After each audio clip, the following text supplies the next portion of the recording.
Now let's tell you that the Economic and Financial Crimes Commission has filed a 3-count charge against popular Instagram celebrity Pascal Uchukwu, also known as Cubana chief priest, for allegedly spraying and tampering with a Naira at a social event. This act is contrary to the provisions of the Central Bank Act of 2007.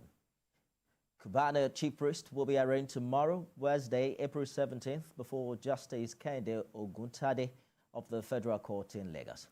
And we can authoritatively confirm that the accused is already in EFCC custody awaiting arraignment.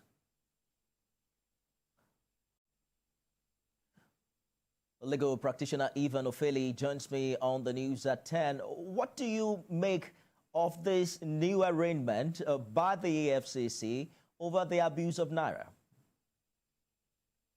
Well, the EFCC just got another suspect.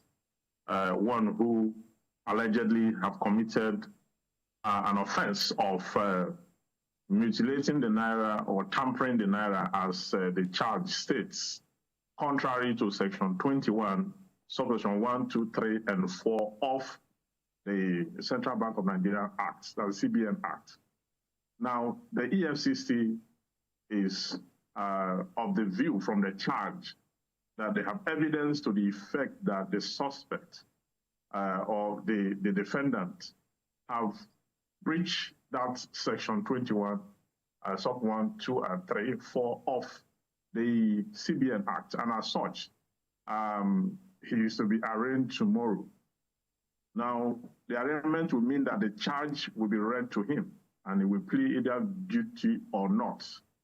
Okay, so once that is done, then whatever it is he pleads will determine where the case will go from there. So considering the precedent with the Bobrisky case where the judge decided to, bring in the full weight of the punishment in the form of 6 months imprisonment without considering the option of fine, how relevant is that precedent for subsequent ones? Can a judge decide to, go the other way without raising suspicions? Yes, a judge can decide to go the other way. You see, the option of fine is on the prerogative of the judge under reference. If he feels that the option of fine is best suited for the case under reference, then he can go for that. That is why it's an option. You understand? If he chooses to, go for the full 6 months imprisonment, assuming but not considering that the defendant plead guilty or his trial had found him so, in that case, you are going to have a situation where the judge will, you see, it does not matter what society thinks. The law will take its course.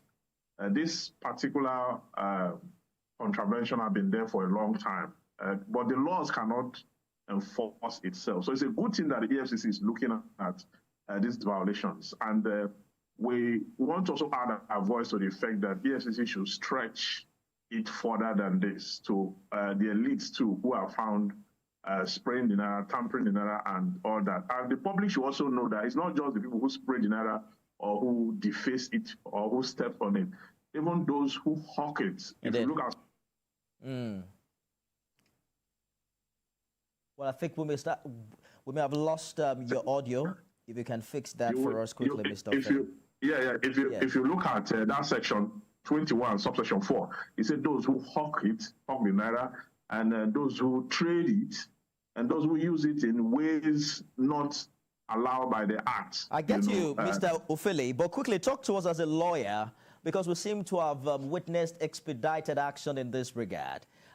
Is it that the issue of money abuse is easier to prosecute? Why does it feel like we're not getting such expedited action with other, financial crimes cases? You are speaking from the Bobrisky's case. In that case, he pleaded guilty.